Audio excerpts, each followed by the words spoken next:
नमस्कार साथियों, मैं doctor Manoj Ahuja Ahuja news channel में आपका हार्दिक अभिनंदन करता हूं। आहूजा न्यूज बुलेटिन देखने से पहले हम आपको बता दें, हमारा न्यूज चैनल कोई प्रोफेशनल चैनल नहीं है। कानून की विशेष जानकारियां दिखाना, मौजूदा विधानसभा से संबंधित महत्वपूर्ण खबरें दिखाना और हमसे जो लोग जुड़े हुए हैं, हमारे सब्सक्राइबर्स, हमारे मित्र, हमारे शुभचिंतक, उनसे जुड़ी हुई महत्वपूर्ण खबरें दिखाना हमारे आहूजा न्यूज चैनल की पहली प्राथमिकता में शामिल है।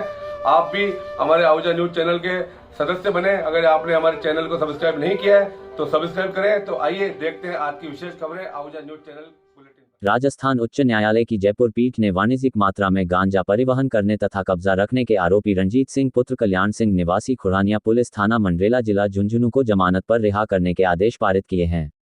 आरोपी के अधिवक्ता रविंद्र पालीवाल ने बताया कि आरोपी के खिलाफ पुलिस थाना पिलानी जिला झुंझुनू में एनडीपीएस अधिनियम की धारा 8/20 में रिपोर्ट दर्ज होकर उसके कब्जे से 44 किलो गांजा बरामद किया गया था। अनुसंधान अधिकारी द्वारा निर्धारित समयावधि 180 दिन में चार्जशीट पेश नहीं करने पर आरोपी की ओर से ट्रायल कोर्ट में दंड प्रक्रिया संहिता की धारा 167(2) का आवेदन प्रस्तुत कर डिफॉल्ट बेल की मांग की गई, लेकिन ट्रायल कोर्ट ने आरोपी का जमानत आवेदन स्वीकार नहीं किया। इस पर आरोपी की ओर से अधिवक्ता रविंद्र पालीवाल, मनोज आहूजा व दुष्यंत सिंह नरुका के माध्यम से राजस्थान उच्च न्यायालय में मौजूदा आवेदन प्रस्तुत किया गया। उक्त आवेदन पर सुनवाई के दौरान अधिवक्तागण द्वारा ये तर्क प्रस्तुत किया गया कि निर्धारित समयावधि में अनुसंधान रिपोर्ट चार्जशीट ट्रायल कोर्ट में प्रस्तुत नहीं करने पर अभियुक्त को जमानत पर छोड़ा जाना आदेशात्मक प्रावधान है, जिसकी पालना करना ट्रायल कोर्ट की ड्यूटी है तथा इस संबंध में न्यायिक दृष्टांत भी प्रस्तुत किए। आरोपी के अधिवक्तागण के तर्कों से सहमत होते हुए न्यायाधिपति ने आरोपी को जमानत मुचल के प्रस्तुत करने पर रिहाई आदेश जारी करने के निर्देश दिए।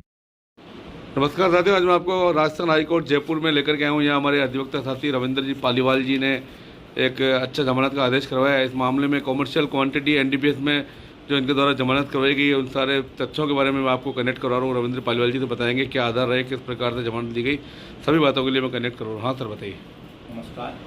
आज रंजीत सिंह नाम के अभियुक्त है, जिससे एनडीपीएस में कॉमर्शियल क्वांटिटी 86 kg डोडा पोस्ट बरामद हुआ था, जो प्रकरण झुंझुनू का है, जिसमें जो प्रावधान होता है चार्जशीट फाइल करने का, वो 180 दिन होता है कमर्शियल में।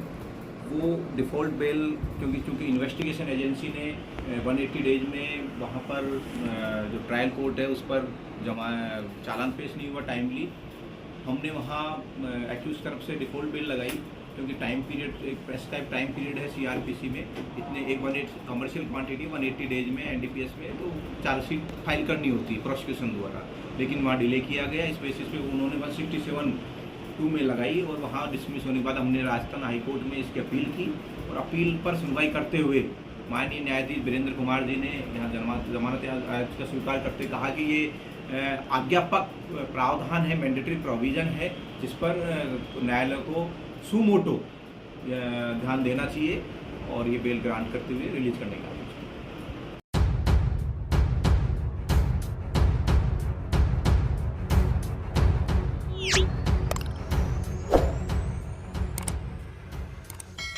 रक्षाबंधन का पावन पर्व क्षेत्रवासियों द्वारा हर्षोल्लास के साथ मनाया गया। बहनों ने भाई की कलाई पर राखी बांधकर उनकी दीर्घायु की कामना की। वहीं भाइयों ने अपनी बहनों की रक्षा का संकल्प लिया। वहीं इस मौके पर क्षेत्र के समाजसेवी एडवोकेट डॉक्टर मनोज आहूजा ने रक्षाबंधन के बंधन के पावन पर्व की सभी देशवासियों को बधाई व शुभकामनाएं देते हुए बताया कि क्या रक्षाबंधन केवल भाई बहन व कुछ धागों के टुकड़ों का त्योहार है। आइए जानते हैं। पौराणिक महत्व के अनुसार श्रावणी नक्षत्र में भगवान विष्णु का हयग्रीवा नामक अवतार श्रावण पूर्णिमा को भगवान द्वारा सामवेद की अभिवृद्धि देवासुर संग्राम में विजय हेतु देवराज इंद्र की पत्नी इंद्राणी शची ने देवगुरु बृहस्पति द्वारा अभिमंत्रित आग के रेशों से बनी राखी पति के बांधी। वामन अवतार ने भिक्षा मांगने से पूर्व राजा बलि को संकल्पबद्ध करने के लिए राखी बांधी। वामन ने 3 पग दान में पृथ्वी, आकाश, पाताल नापकर बलि को रसातल में भेज दिया। उसने विष्णु जी से सदैव दर्शन का वर मांग लिया। इससे चिंतित लक्ष्मी जी ने बलि को भाई बनाकर रक्षा सूत्र बांध बदले में विष्णु जी को मुक्त कराकर ले गई। महाभारत काल में शिशुपाल वध के समय कृष्ण जी की अंगुली में चोट लगने पर द्रौपदी ने साड़ी फाड़कर चीर बांधी। उसका बदला कृष्ण ने चीर हरण के समय चुकाया। ऐतिहासिक महत्व के अनुसार सिकंदर की पत्नी सैलिनी ने पुरुराज को राखी बांधकर पति की रक्षा का वचन मांग लिया। पुरु ने कहा, युद्ध में जीत किसकी होगी ये तो मैं नहीं कह सकता, लेकिन मेरी जीत हुई तो तुम्हारे पति की सुरक्षा निश्चित है। युद्ध में पुरु के हाथी ने सिकंदर के रथ को ऐसी टक्कर मारी कि रथ टूट गया और सिकंदर नीचे गिर पड़ा। पुरु नीचे उतरा, तलवार खींची, एक झटका ही तो मारना था, लेकिन भारत की महान संस्कृति पुरु की नजर अपनी कलाई पर गई, पुरु की तलवार रुक गई। इतने में सिकंदर के सैनिकों ने पुरु को बंदी बना लिया। पुरु को बंदी के रूप में सिकंदर के समक्ष पेश किया गया। झूठी महानता का स्वांग भरने वाले सिकंदर ने पूछा, आपके साथ क्या सलूक किया जाए? पुरु ने गर्व से कहा, जो एक सम्राट को दूसरे सम्राट के साथ करना चाहिए। पुरु को सिकंदर के बगल में आसन दिया गया। सिकंदर युद्ध के क्षणों को स्मरण कर शरीर में आई सिहरन को महसूस करते हुए धीरे से बोला, युद्ध में अनेक अवसर आए जब आप मुझे मारकर विजेता बन सकते थे। पुरु ने कहा, इस प्रश्न का उत्तर आपकी पत्नी बेहतर दे सकती है। अब विजेता पक्ष के चेहरों पर गाढ़ी शर्मिंदगी थी और महाराज पोरस कहीं अधिक महान व प्रदीप लग रहे थे। चित्तौड़ की महारानी कर्णावती द्वारा हुमायूं को, रानी बेलुनविया द्वारा टीपू सुल्तान को, चांद बीवी द्वारा महाराणा प्रताप को, रमजानी द्वारा शाह आलम सनी को राखी बांधने के प्रसंग भी उल्लेखनीय है। स्वातंत्र्य युग के लॉर्ड कर्जन काल में राखी का सफल भावनात्मक प्रयोग विश्वकवि रविंद्रनाथ टैगोर द्वारा किया गया। बनारस हिंदू विश्वविद्यालय तो अस्तित्व में ही पंडित मदन मोहन मालवीय द्वारा काशी नरेश को राखी बांधकर दक्षिणा में भूमि प्राप्त करने से आया। कवयित्री महादेवी वर्मा की राखी हिंदी साहित्य संसार में प्रसिद्ध थी। उन्होंने नैथिली शरण गुप्त, सियाराम शरण गुप्त, सुमित्रानंदन पंत, इलाचंद जोशी, प्रेमचंद, जयशंकर प्रसाद तथा महाप्राण निराला की भावनाओं को राखी के धागे से बांधा था। सामाजिक महत्व के अनुसार धर्म के प्रतीक पुरोहित शक्तिसंपन्न क्षत्रियों तथा सामर्थ्यशाली वैश्यों को शेष वंचित समाज के प्रति दायित्व के लिए संकल्पबद्ध करने हेतु रक्षा सूत्र बांधते हैं। विश्नोई बंधुओं का पर्यावरण संरक्षण हेतु वृक्षों के आलिंगनबद्ध बलिदान भी अनुकरणीय है। नए भवन के सबसे कमजोर अंग चौखट सिलधर को भी पूरी छत का वजन सहने योग्य बनाने के लिए राखी बांधने का विधान व परंपरा है। आज करोड़ों बहनों ने अपने भाइयों के हाथों में राखी बांधी है, पर क्या वे हाथ मां बहनों की, धर्म की, इस राष्ट्र की दरिंदों से, षड्यंत्रकारी व विघटनकारी ताकतों से रक्षा करने समर्थ व उद्यत हैं? यह आज के अवसर पर विचार कर संकल्प करने योग्य है। रक्षा सूत्र मात्र एक धागा नहीं, इसमें आत्मरक्षा, धर्मरक्षा और राष्ट्र रक्षा तीनों संकल्प होते हैं। समृद्ध, सुरक्षित व समरस भारत का निर्माण, यही है रक्षाबंधन का संदेश।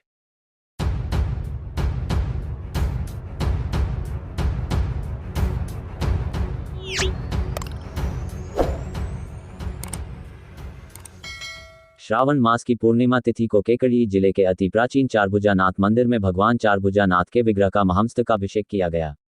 वयोवृद्ध पुजारी कैलाश चंद्र पाराशर ने बताया कि चारभुजा मंदिर में प्रत्येक पूर्णिमा को भगवान चारभुजा नाथ के महामस्तकाभिषेक का आयोजन होता है तथा इस दौरान प्रातःकाल से ही भगवान के वैदिक मंत्रों से अभिषेक किया जाता है।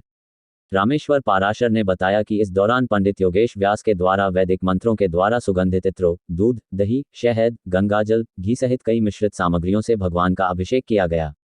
दूसरा पुजारी गजेंद्र पाराशर ने बताया कि इस दौरान प्रातःकाल से ही यजमान भागचंद लखारा के सहयोग से भगवान का अभिषेक कर भगवान का आकर्षक श्रृंगार कर महाआरती का आयोजन किया गया।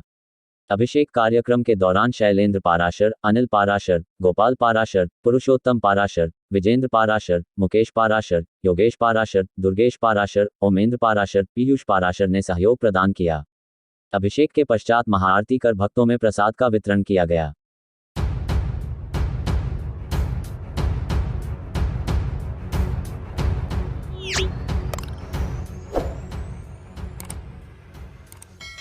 गुरुवार को भिनाय तहसील के सेदरिया गांव में एकलव्य भील आरक्षण समिति की मीटिंग समिति के प्रदेश उपाध्यक्ष जितेंद्र कुमार भील के मुख्य आतिथ्य में तथा अध्यक्षता सुखदेव जी महाराज के सानिध्य में संपन्न हुई।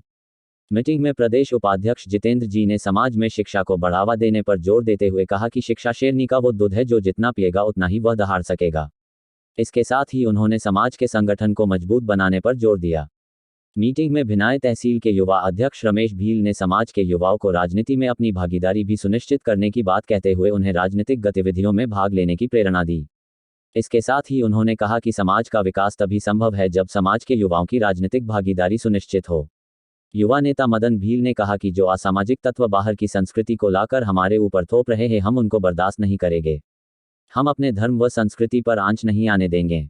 मीटिंग में प्रदेश उपाध्यक्ष जितेंद्र कुमार सहित क्षेत्र के काफी समाज बंधु व पदाधिकारी मौजूद रहे।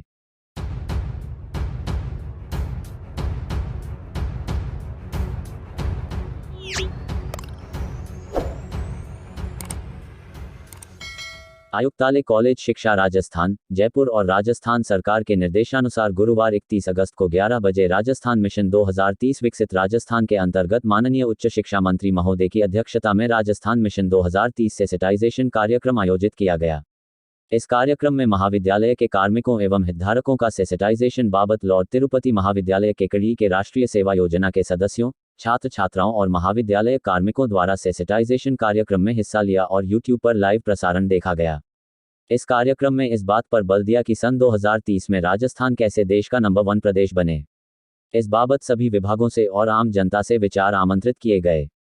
इस अवसर पर प्राचार्य डॉक्टर ज्ञानचंद जानगिर, व्याख्याता शंकर लाल मेघवंशी, लालचंद साहू, आशीष लक्षकर, प्रहलाद कुमावत, अंबालाल गुर्जर, मोनिया धाकड़, सुरभि माहेश्वरी, केदारमल जाट, अनिल वर्मा, मनराज गुर्जर, सुरेश कुमावत, दुर्गा लाल कुमावत, मुख्तार मोहम्मद, ओम प्रकाश, जितेंद्र शर्मा, कुंज बिहारी वैष्णव के अलावा कई छात्र छात्राएं उपस्थित थी।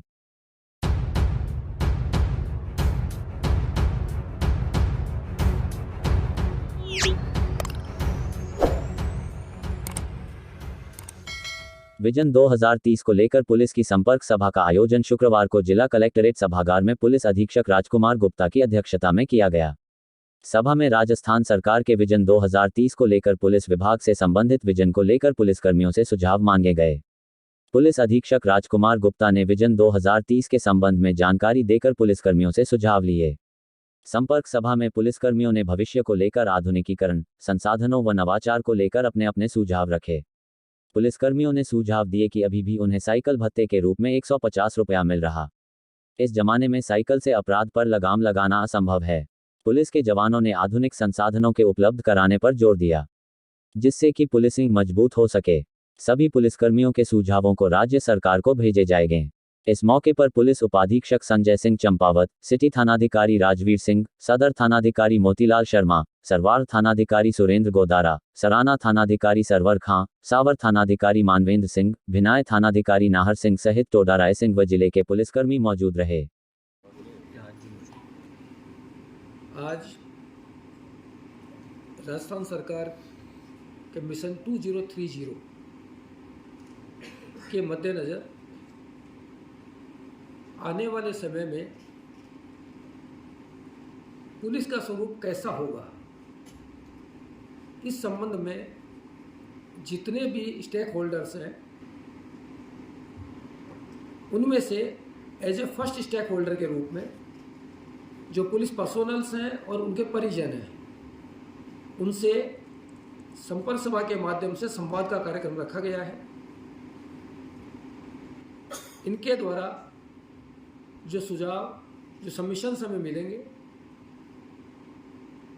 उन सभी सुझाव और सबमिशंस को शामिल करते हुए 2030 जो मिशन है उसमें विजन 2030 के रूप में पुलिस का स्वरूप क्या होगा, पुलिस को किस तरह के नवाचार करने होंगे, किस तरह के मानव संसाधन और भौतिक संसाधन से इक्विप्ड होना होगा, इन सब के बारे में हम सुझाव आमंत्रित कर रहे हैं।